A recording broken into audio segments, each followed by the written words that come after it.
তুমি জীবনে ব্যর্থ হওয়ারই যোগ্য, তুমি জীবনে কষ্ট পাওয়ারই যোগ্য। তুমি জীবনে ব্যর্থ হও বারবার এবং কষ্ট পাও বারবার। কেন? কারণ তুমি ওইটাই পাওয়ার যোগ্য। কেন এটা পাওয়ার যোগ্য? কারণ তুমি আইল্যান্ড নাম্বার 0-তে আছো, আইল্যান্ড নাম্বার 1-এ নেই। এটার মানে কি? নাও আইল্যান্ড নাম্বার 0 একটা আইল্যান্ড যেখানে অনেক মানুষ থাকে, আর আইল্যান্ড নাম্বার 1 সেখানে কিছু কম মানুষ থাকে। এই আইল্যান্ড নাম্বার 1 যে আইল্যান্ডটা, সেখানে হচ্ছে মানুষরা সুখে থাকে, শান্তিতে থাকে। তারা বিভিন্ন রকমের ডিসিপ্লিন প্র্যাকটিস করে, তারা পড়াশুনো করে, তারা অনেক আনন্দে থাকে, তাদের কাছে যথেষ্ট পরিমাণে টাকা আছে, তাদের মধ্যে একে অপরের সাথে সম্পর্ক অনেক ভালো এবং সুন্দর।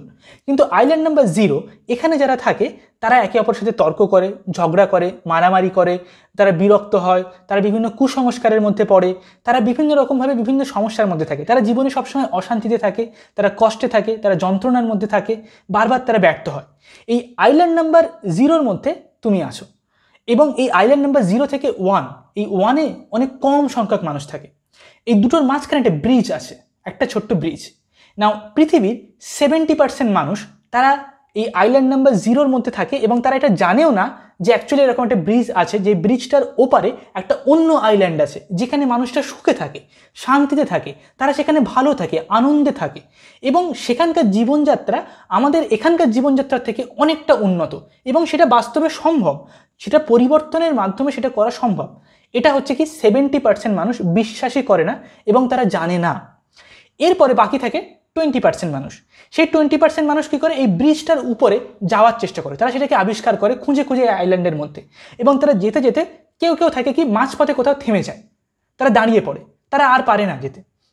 আবার অনেকে কি করে, একটুখানি গিয়ে সে আবার ফিরে আসে, তাদের আর যাওয়া হয়ে ওঠে না। এটা হচ্ছে কি 20% মানুষ।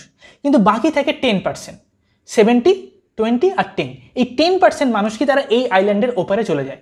এই আইল্যান্ডের ওপারে যাওয়ার পর সেই আইল্যান্ডের সব থেকে সুন্দর জায়গাতে থাকবে, নাকি যেখানে যথেষ্ট ভালো, সেখানে পুরো আইল্যান্ডটাই সুন্দর, এবার যার যে জায়গাটাতে পছন্দ সে সেখানে থাকতে পারে, সব থেকে টপে থাকতে পারে, সব থেকে কাছাকাছি থাকতে পারে, যেখানে ইচ্ছা।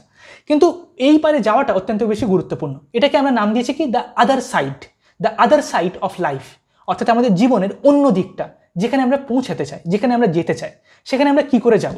আজকের ভিডিওতে আমি এই বিষয়টা নিয়ে আলোচনা করব। আমি 9টা পয়েন্টস বলবো। এই 9টা পয়েন্ট যদি কেউ মেনে চলে এবং সেগুলোকে যদি কেউ বুঝতে পারে, তাহলে তার পক্ষে এই আইল্যান্ড নাম্বার 0 থেকে আইল্যান্ড নাম্বার 1-এ যাওয়া অত্যন্ত সহজ এবং সরল হবে।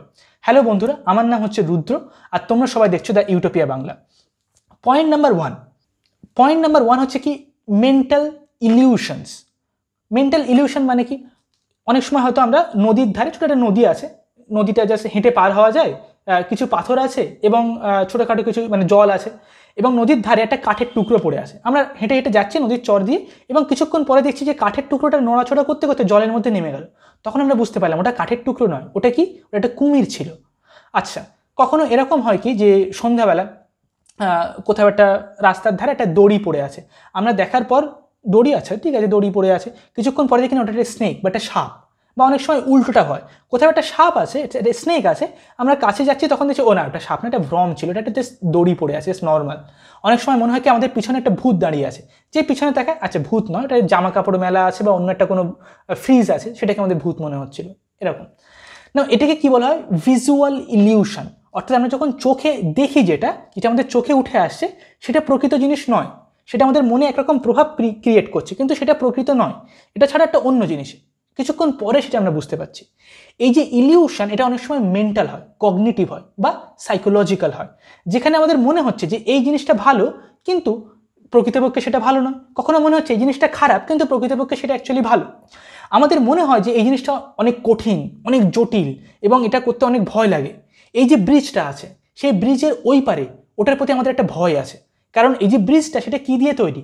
সেটা তৈরি হচ্ছে ডিসিপ্লিন, মেডিটেশন প্র্যাকটিস, যে কোনো রকমের প্র্যাকটিস হতে পারে। মেডিটেশন মানে শুধু একরকম নয়, মেডিটেশন মানে হচ্ছে একটা স্পোর্টসের মতো, যেমন ক্রিকেট, ফুটবল, সুইমিং, অনেক রকমের হয়। স্পোর্টস কোনো একটা জিনিস না, এটা একটা রেঞ্জ অফ থিংস। মেডিটেশন এরকম অনেক রকমের মেডিটেশন হতে পারে। কেউ বই পড়ছে, সেটার মধ্যে একটা মেডিটেটিভ অ্যাক্টিভিটি হয়, কোনো না কোনো এক রকমের, সেটা কম মানে অনেক বেশি ভালো বা উচ্চ মানের মেডিটেশন না হলেও কোনো না কোনো একটা স্তরের মেডিটেশন প্র্যাকটিস আমাদের জীবনে থাকতেই হবে। যারা স্পোর্টস প্র্যাকটিস করে, অ্যাকচুয়ালি যারা রানার হয়, যারা সুইমিং করে, তাদেরও মেডিটেটিভ এক্সপেরিয়েন্স হয়। তো আমাদের জীবনে কোনো না কোনো একটা ডিসিপ্লিন থাকতে হবে যেটা আমাদের মধ্যে মেডিটেটিভ স্টেটকে ইভোক করতে পারে বা ফ্লো স্টেট তৈরি করতে পারে। তো ডিসিপ্লিন, এই যে meditation, book reading, physical exercise করা, জার্নালিং করা, নিজের স্কিলসের উপরে কাজ করা, এই জিনিসটা দিয়ে হচ্ছে ব্রিজটা তৈরি। আমাদের ধারণা, যারা আমরা আইল্যান্ড নাম্বার 0-তে আছি, তাদের ধারণা কি এটা অত্যন্ত অনেক কঠিন, খুবই কঠিন ব্যাপার, ঠিক আছে, এটা অনেক ভয়ের ব্যাপার, যে এইসব যদি করে মানে না হয় তখন কি হবে। তো এই যে কঠিন, এই যে ভয়, এই যে জটিলতা, এটা কি একটা ইলিউশন, একটা কগনিটিভ ইলিউশন। আদতে এটা কোনোই কঠিন নয়। প্রত্যেক দিন 1 ঘন্টা মেডিটেশন করা একদমই সহজ কাজ, ঠিক আছে। প্রথম প্রথম মনে হবে একটু কঠিন, জাস্ট জাস্ট আমাদেরকে ওই জায়গাটার মধ্যে নিয়ে ফেলে দিতে হবে, তারপর সেখানে এটা এমনি ঠিক হতে থাকবে। সেটা প্রথম প্রথম মনে হবে এটা অনেক জটিল, কিন্তু যখন আমরা একবার ওটাকে শুরু করে ফেলবো তারপর আর জটিল মনে হবে না। তো এই যে ইলিউশনসগুলো আছে না, যে ওই যে আদার সাইড, ওই যে আইল্যান্ড নাম্বার 1, ওখানে যাওয়ার আর এখানে থাকার, এই দুটোর মাঝখানে একটা ইলিউশন তৈরি হয়, যে ওখানে না জানি যাওয়ার জন্য কত পরিশ্রম করতে হবে, না জানি কত খাটনি, না জানি সব কিছু কত ভয়ের হবে, কত জটিল হবে। এই জিনিসগুলো কি একটা মেন্টাল ইলিউশনস, যেটা এই দুটোর মাঝখানেই শুধু তার অস্তিত্ব আছে।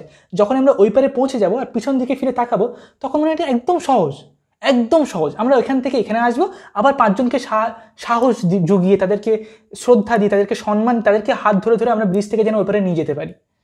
তখন আমাদের এটা মনে হবে, তখন আমাদের মনে হবে না যেটা অনেক কঠিন। আমরা তখন বারবার এখানে যাতায়াত করতে থাকবো, যত মানুষকে আমরা পারি নিয়ে যাবো ওখানে, চেষ্টা করবো বারবার করে।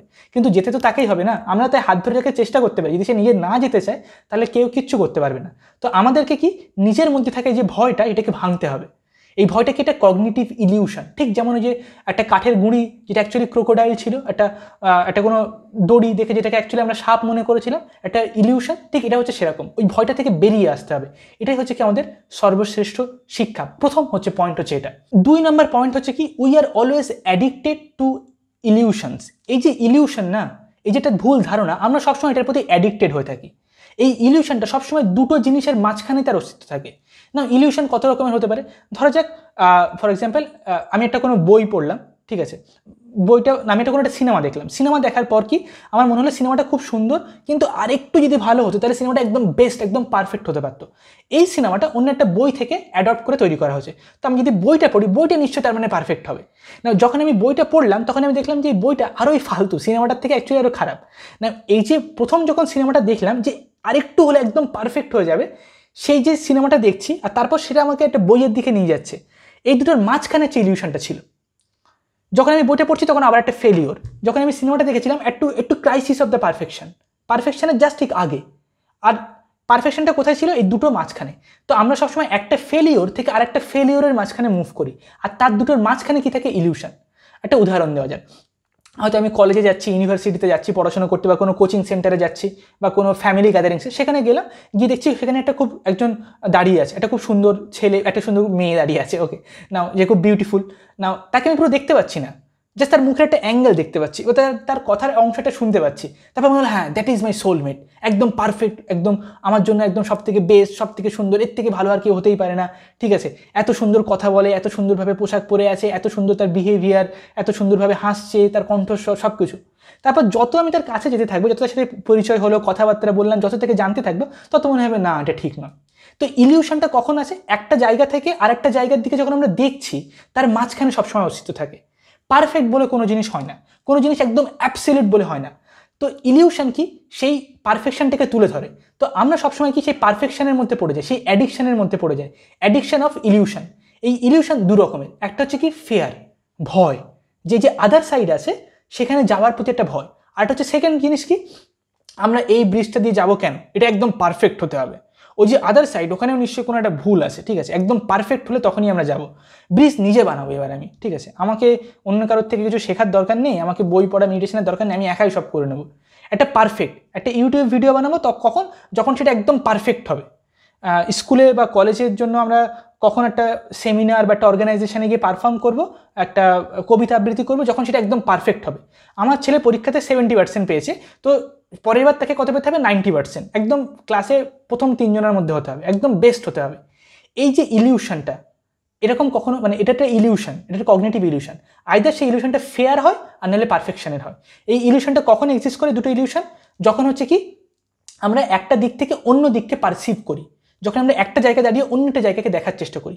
কিন্তু পারফেক্ট বলে কিছু হয় না, একটা অ্যাবস্ট্রাক্ট পারফেক্ট বলে কোনো জিনিস হয় না। এই পারফেকশনের যে ইলিউশন আর এই যে ফেয়ার বা ভয়, এটার ইলিউশন, এই দুটো সবসময় একটার একটার সাথে জুড়ে থাকে। যত বেশি আমাদের মনে পারফেকশনের ইলিউশন থাকবে, তত বেশি আমাদের ভয়ের ইলিউশন থাকবে। যত আমরা একটাকে কমাবো, তত বেশি আরেকটা কমে যাবে। আর আমরা কি এই ইলিউশনের প্রতি অ্যাডিক্টেড। যখন আমরা একটার অ্যাডিকশনকে কমাবো, তখন আরেকটার অ্যাডিকশন কমে যাবে। যত বেশি আমাদের অন্যদের প্রতি ঘৃণা আছে, তত মানে অন্যদের প্রতি আমরা একটা টক্সিক মুডে আমরা অ্যাডিক্টেড হয়ে আছি। তো এই দুটো জিনিস, ওকে, অ্যাভারশন আর অ্যাডিকশন, অর্থাৎ কোনো জিনিসকে ঘৃণা করা, একদম অপছন্দ করা, আর কোনো জিনিসের প্রতি আসক্ত হয়ে যাওয়া, এই দুটো একসঙ্গে কাজ করে। যখন আমরা আসক্তিটাকে যখন কমাতে থাকবো, কোনো একটা জিনিসের প্রতি আসক্তি যখন কমাবো, তখন কি আরেকটা জিনিসের প্রতি যে ঘৃণা, একদম অপছন্দ, সেটা তখন কমে যাবে। ওকে, তো এই ইলিউশন অফ যে পারফেকশন আর যে ফেয়ার, এই দুটোকে আমাদেরকে রিডিউস করতে হবে যখন আমরা আইল্যান্ড নাম্বার 0-তে আসি। এই দুটোর কোনো মানে নেই, এটা কগনিটিভ ইলিউশন। আমাদেরকে জাস্ট স্টেপ নিতে হবে এবং ব্রিজের মধ্যে চলা শুরু করে দিতে হবে যত তাড়াতাড়ি সম্ভব। ব্রিজটা কী দিয়ে তৈরি? মেডিটেশন প্র্যাকটিস, ডিসিপ্লিন হওয়া, মাইন্ডসেট তৈরি করা, বুক রিডিং করা, ফিজিক্যাল এক্সারসাইজ করা, এবং নিজের যেটা কাজ আছে অ্যাকচুয়ালি, সে যদি ডেভেলপার হয় বা সে যদি কোনো এন্ট্রান্স এক্সাম ক্র্যাক করতে চায়, যদি কোনো সে বই লিখতে চায় বা হোয়াট এভার তার অ্যাম্বিশন হোক না কেন, সেই কাজটা তাকে করা কনস্ট্যান্টলি, এবং নিজের হেলথ, মাইন্ডসেট এগুলো টেক কেয়ার করা। ওকে, পয়েন্ট নাম্বার 3 কি? আমরা যে অবস্থার মধ্যে আছি সেখান থেকে আমাদেরকে পরিবর্তন হতে হবে, সেখান থেকে নিজেকে পাল্টাতে হবে। নিজের ভেতরের যে চিন্তার যে স্রোতটা আছে, দ্য স্ট্রাকচার অফ কনসাসনেস, অর্থাৎ চেতনার যে গঠন রূপ, চিন্তা এবং মনের যে চেতনা, দুটোর মিশ্রণে যে একটা গঠন রূপ তৈরি হয়ে আছে আমাদের মনে, নিজের যে চরিত্র তৈরি হয়েছে, যে আইডেন্টিটি বা যে ক্যারেক্টার, তার মধ্যেকার ছোট ছোট অংশগুলোকে পরিবর্তন করতে হবে, সেটাকে ইমপ্রুভ করতে হবে। এই যে পরিবর্তন, এখান থেকে পরিবর্তন করা নিজেকে, সেটাকে আমরা অত্যন্ত বেশি ভয় পাই।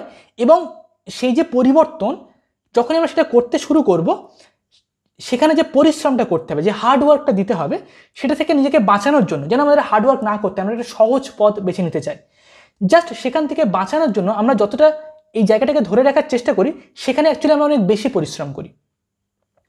অর্থাৎ এই যে পরিবর্তন, এটার জন্য যতটা পরিশ্রম করতে হবে, যতটা খাটনি খাটতে হবে, তার থেকে অনেক বেশি খাটনি, অনেক বেশি পরিশ্রম করি শুধুমাত্র নিজেকে এই জায়গাতে ধরে রাখার জন্য, যেন আমাদেরকে পরিবর্তন করতে না হয় কোনোভাবে, যেন আমরা যেন এরকম অবস্থাতে যেন থেকে যাই, যেন আমাদেরকে পরিশ্রম না করতে, না খাটনি খাটতে, না নিজেকে পরিবর্তন করতে হয়। তো এই যে ইলিউশনটা, এই যে একটা মিথ্যে ধারণা আমাদের মধ্যে আছে যে এই ব্রিজের উপর দিয়ে যেতে গেলে আমাদেরকে অনেক খাটনি খাটতে হবে, ঠিক আছে, অনেক ডিফিকাল্ট জিনিসটা। তো তার থেকেও বেশি ডিফিকাল্ট অ্যাকচুয়ালি এই জায়গাতে থাকা, এবং সেই ডিফিকাল্টিটাকে আমরা অ্যাডপ্ট করে নিচ্ছি, সেটাকে আমরা নর্মালাইজ করছি। যখন আমাদের জীবনে প্রথমবার কোনো কষ্ট হয়, প্রথমবার যখন কোনো একটা দুঃখ হয়, যখন আমরা ফেলিওর হয়, তখন সেটাকে আমরা খুব বেশি কষ্ট পাই, কিন্তু তারপর সেটাকে আমরা কি নর্মালাইজ করে নিই।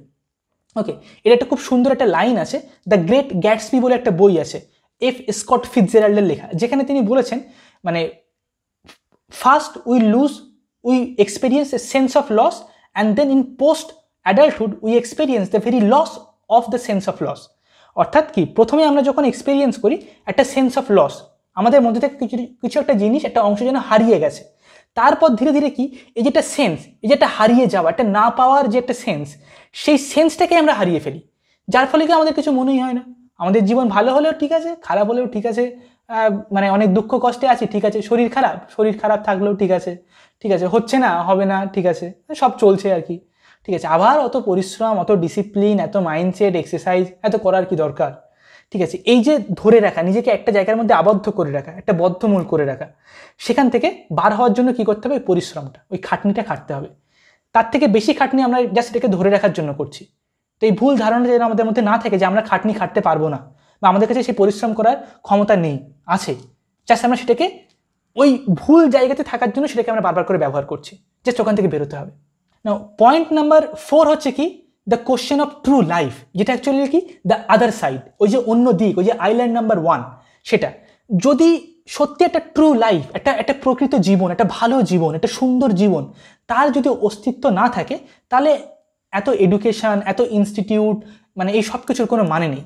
পুরো যে history of philosophy, history of spirituality, তার যত আবিষ্কার হয়েছে, সেই গৌতম বুদ্ধা থেকে শুরু করে, জেসাস থেকে শুরু করে, প্রফেট মোহাম্মদ থেকে শুরু করে, স্বামী বিবেকানন্দ, রামানন্দ মহর্ষি, বা যে কৃষ্ণমূর্তি হোক না কেন, ঠিক আছে, মিলারেপা হোক না কেন, ঠিক আছে, এই যে সমস্ত যে স্কলাররা, তাদের যে স্টাডি, তাদের সারা জীবন, এবং যত ফিলোসফার, হেগেল, কান্ত, বা যা কিছু রেনে দেকার্ত হোক না কেন, স্পিনোজা হোক না কেন, সেই যে ফিলোসফাররা, তারা যা কিছু দর্শন দিয়ে গেছে, যে মডেল বা যে সিস্টেম অফ থট, যা কিছু দিয়ে গেছে সেগুলোর কোনো মানে নেই যদি সত্যি সত্যি একটা ট্রু লাইফ প্রেজেন্ট না থাকে, সত্যি সত্যি যে আদার সাইড তার যদি অস্তিত্ব না থাকে।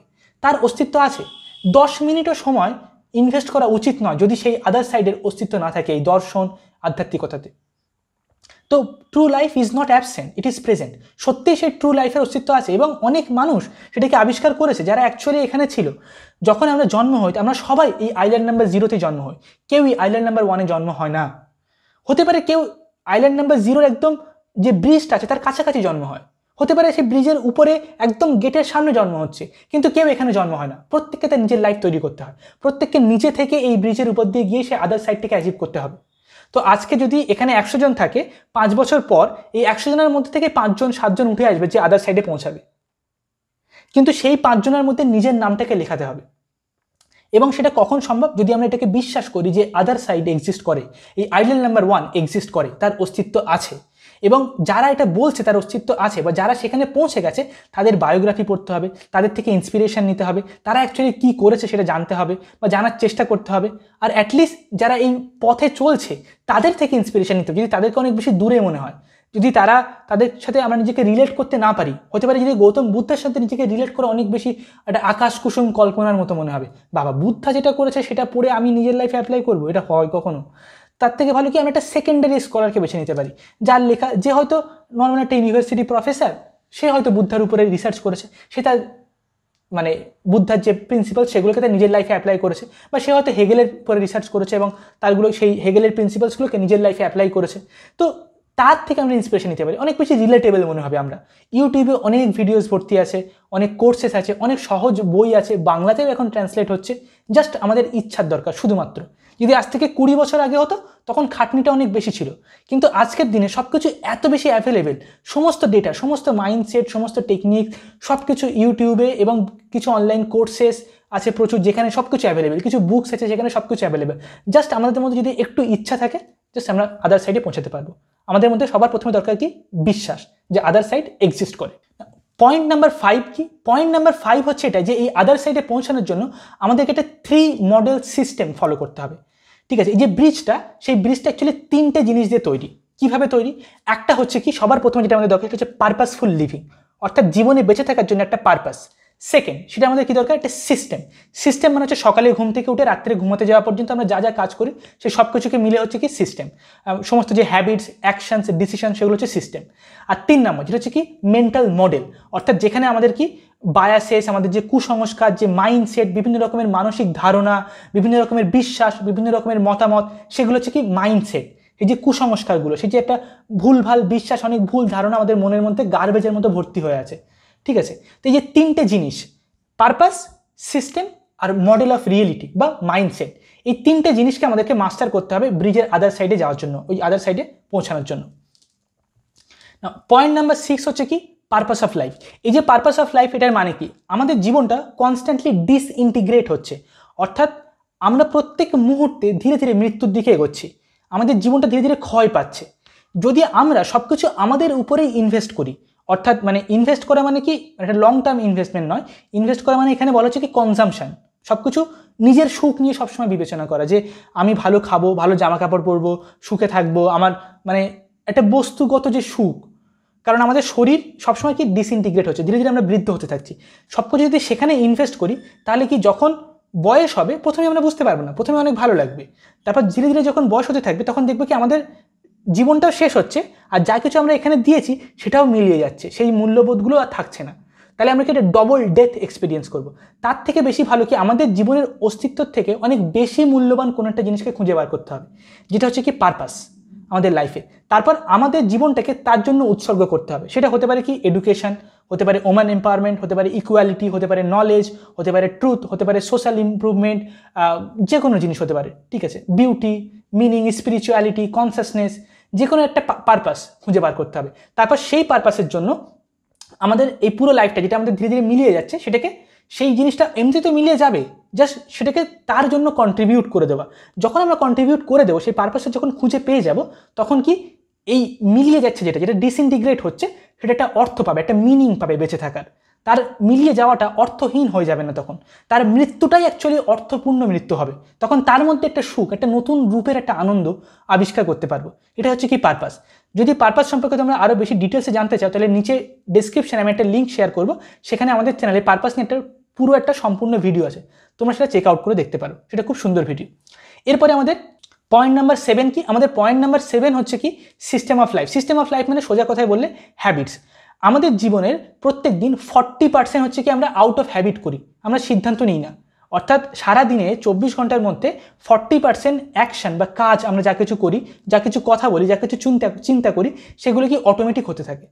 যদি কোনোভাবেই 40%-এর মধ্যে যদি আমরা 30%ও গুড বা ভালো অভ্যাস যদি তৈরি করতে পারি, যে অভ্যাসগুলো এই যে পারপাস তার সাথে অ্যালাইন, সেই অভিমুখে দাঁড়িয়ে আছে, তার দিকে ফিরে দাঁড়িয়ে আছে, সেখানে নিয়ে যাওয়ার জন্য আমাদেরকে সাহায্য করবে। একটা চাকার মতো, একটা হুইলের মতো আমাদেরকে একটা জায়গা থেকে ধীরে ধীরে একটা জায়গাতে নিয়ে যাবে।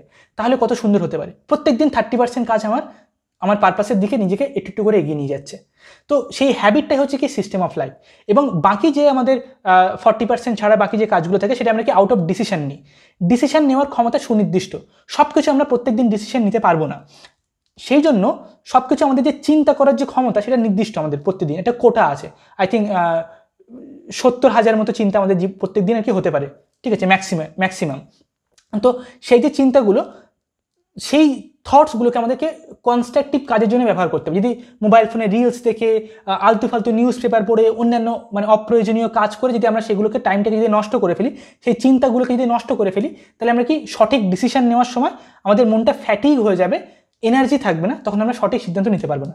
ওই জন্য প্রথমেই দিনের শুরুতেই সেই সিস্টেম অফ লাইফের মধ্যে এটাকে যে জিনিসগুলোকে আমাদেরকে চিন্তা করতে হবে, যে কাজগুলোকে আমাদেরকে ভেবে চিন্তা করতে হবে, সেগুলোকে মানে শর্ট আউট করে ফেলা, সেগুলোকে করে ফেলা, তারপর বাকিটা অভ্যাস অনুযায়ী করা, তারপর দিনের শেষে অল্প সময় রাখা নিজের এন্টারটেনমেন্টের জন্য। ওকে, তো এই যে সিস্টেম অফ লাইফ, সেটাকে অ্যারেঞ্জ করা, এমনভাবে অ্যারেঞ্জ করা যেন সেটা এই যে আমাদের পারপাস তার সাথে অ্যালাইন থাকে। পারপাস একটা, সিস্টেম অফ লাইফ অন্যরকম। আর পারপাস কি জানি না, ঠিক আছে, কেন হচ্ছে কিছুই বুঝি না, এরকম হলে চলবে না। সেই প্রথমে পারপাসকে খুঁজে বার করতে হবে, তারপর সিস্টেম অফ লাইফটাকে সেই পারপাসের আপেক্ষিকে ডিজাইন করতে হবে, তৈরি করতে হবে। একদিনে সম্ভব নয়, দুদিনে সম্ভব নয়, সময় লাগবে। 6 মাস, 8 মাস, 1 বছর, 2 বছর, যত সময় যাবে তত এর মধ্যে অনেক নকশা ক্রিয়েট করতে পারবে, অনেক পলিশ হবে জিনিসটা, ডিজাইনটা অনেক সুন্দর হবে।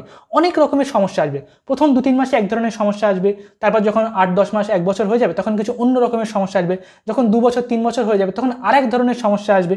পারপাসটা যার জীবনে যেমন, সেই অনুযায়ী তার সমস্যা আসবে। যার পারপাস অনেক গভীর, অনেক বড়, তার জীবনের সমস্যাগুলো অন্য রকম হবে। যার পারপাসটা সুন্দর, ভালো, কিন্তু অতটাও কঠিন নয়, তার ক্ষেত্রে সমস্যাগুলো একরকমের হবে। তো আমাদের পারপাস কেমন, সেই অনুযায়ী এই সিস্টেমটাকে ডিজাইন করার জন্য বিভিন্ন রকমের সমস্যা তৈরি হবে বিভিন্ন সময়। যখন 8 বছর 10 বছর হয়ে যাবে, তখন আরেক রকমের সমস্যা তৈরি হবে।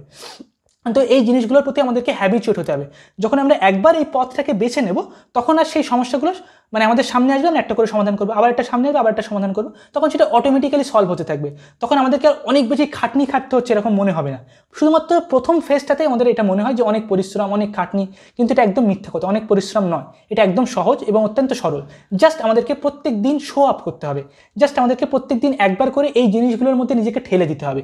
এই যে স্তরটা আছে, যে ক্ষেত্রটা আছে, যেখানে নিজেকে আমরা ইমপ্রুভ করি, যেখানে নিজের সম্পর্কে আমরা চর্চা করি, জানি, শিখি, জাস্ট তার মধ্যে নিজেকে একবার করে ঠেলে দিতে হবে, ব্যাস। তারপর বাকি কাজটা অটোমেটিক্যালি হতে থাকবে।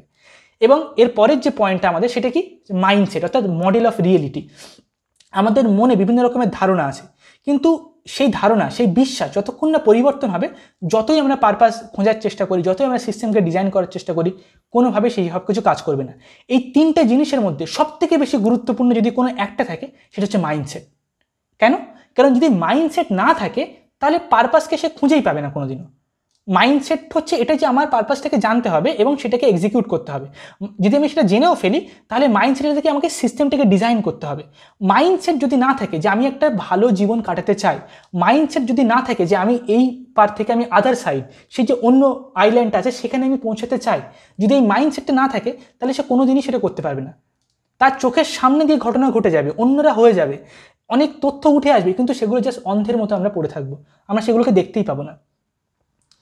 আমাদের চোখের সামনে ঘটনা ঘটলেও সব কিছু আমাদের বাড়িতেই হতে থাকবে, আমাদের আশেপাশে হতে থাকবে। আমরা নিউজ চ্যানেলে দেখতে পাবো, খবরের কাগজে পড়বো, প্রত্যেক দিন ইউটিউবে কেউ নতুন হচ্ছে, প্রত্যেক দিন বিভিন্ন সোশ্যাল মিডিয়াতে দেখতে পাবো অন্যান্য কোম্পানি বিলিয়নার হয়ে যাচ্ছে, মাল্টি মিলিয়নার কোম্পানি তৈরি হচ্ছে, স্টার্ট আপ হচ্ছে, নতুন আইডিয়া লঞ্চ হচ্ছে, কেউ রিসার্চ করছে, নতুন আবিষ্কার হচ্ছে, কিন্তু আমরা যেখানে ছিলাম সেখানেই পড়ে থাকবো যতক্ষণ এই মাইন্ডসেট তৈরি হবে। আর একবার মাইন্ডসেটটাকে যখন ভালো করে তৈরি হয়ে যাবে, তখন আমাদের বাকি জিনিসগুলো ধীরে ধীরে অটোমেটিক্যালি রাস্তায় চলে আসতে থাকবে। মাইন্ডসেট প্রথমে তৈরি হয়, তারপর পারপাস আসে, তারপর সিস্টেম আসে, ঠিক আছে? কারো কারোর ক্ষেত্রে অনেক সময় সিস্টেমটা আগে আসে, হয়তো সে সিস্টেমেটিক হয়, তারপর সে পারপাসটাকে খুঁজে পায়, কিন্তু মাইন্ডসেট হচ্ছে সবথেকে গুরুত্বপূর্ণ। যদি এটা স্ট্রং না হয়, তাহলে বাকি দুটো জিনিস যতই ভালো হোক না কেন, কোনো কিছুই কাজ করবে না। এই মাইন্ডসেট দু রকমের হতে পারে, একটা হচ্ছে চেঞ্জেবল, একটা হচ্ছে আনচেঞ্জেবল। অর্থাৎ একটা হচ্ছে কি রিজিড। একটা পাথরের উপরে যদি আমরা কোনো জিনিস লিখি, তাহলে সেটা আর মোছা যায় না। তো মাইন্ডসেট কি একবার যেটা গেঁথে গেছে মাথায়, ব্যাস সেটা, আর সেটাকে পরিবর্তন করা যায় না। আর একটা অন্য জিনিস কি, সেটা হচ্ছে কাগজের উপরে লেখা, অর্থাৎ যেটাকে আমরা পরিবর্তন করতে পারবো, চেঞ্জেবল। তো আগে আমাদের একরকম মাইন্ডসেট ছিল, এখন একরকম, তারপর পরিবর্তন হয় আরেক রকম। এই যে পরিবর্তন হওয়া, এই পরিবর্তনটা আবার দুরকম হতে পারে। একটা হচ্ছে কি, যেটা কনসাসলি করা, অর্থাৎ মানে কনসাসলি ইন্টেন্ডেড, অর্থাৎ ভেবে চিন্তে আমরা সেই মাইন্ডসেটটা তৈরি করছি। আরেকটা কি না, ভেবে চিন্তে তৈরি করছি এমনটা না, মাইন্ডসেটটা এমনিই তৈরি হয়ে যাচ্ছে।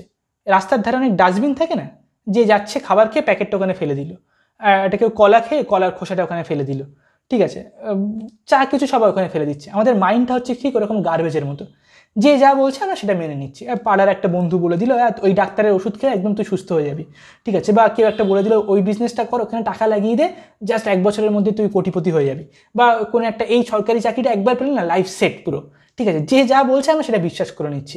মাইন্ড হচ্ছে গার্বেজের মতো। মাইন্ডসেটটা তৈরি করতে হবে কীভাবে, কনসাসলি ইন্টেন্ডেড, অর্থাৎ আমার মাইন্ডসেট তৈরি হওয়ার আগে প্রত্যেকটা জিনিসকে খাতায় লিখে লিখে সচেতনভাবে প্র্যাকটিস করে করে যে এই মাইন্ডসেটটার ভ্যালু কী, যে এই মাইন্ডসেটটাকে ফলো করেছে তার সাথে আগে কী হয়েছে, কেন আমি এটা করব, এটার মূল্য কত, এটা কোথা থেকে আমি প্রথম জেনেছিলাম, আদৌ কি এই মাইন্ডসেটটা আমাকে সাহায্য করবে, সেই জিনিসগুলো জানা, তার সম্পর্কে তথ্য কালেক্ট করা, সেই মাইন্ডসেটের আশেপাশে বিভিন্ন রকমের এভিডেন্স, তার প্রভাব, তার অরিজিন বা তার কারণ কী সেইগুলোকে জানা, তারপরে সেটাকে গ্রহণ করা। ওকে, এবং যখন আমরা একবার এই জিনিসটাকে অটোমেটিক করে নেব, একবার যেটাকে এরকম যখন অভ্যাস করে নেব, তখন আর আমাদের মধ্যে ভুল মাইন্ডসেট ফেলতে পারবে না কেউ, কেউ ডাস্টবিনের মতো আমাদের মধ্যে যা কিছু দিতে পারবে না, ঠিক আছে? আমাদের মানে একটা চুম্বকের বিকর্ষণ হয় না, যে দুটো দুটো নর্থ পোল থাকলে, তেমন এখানে মাইন্ডটা এমন থাকবে, কেউ জাস্ট যে কোনো জিনিস দিলে সেটা মানে জাস্ট এমনি আমাদের পাশ দিয়ে বেরিয়ে যাবে, একটা শিল্ড তৈরি হয়ে যাবে, কেউ ভুলভাল মাইন্ডসেট আমাদেরকে দিতে পারবে না।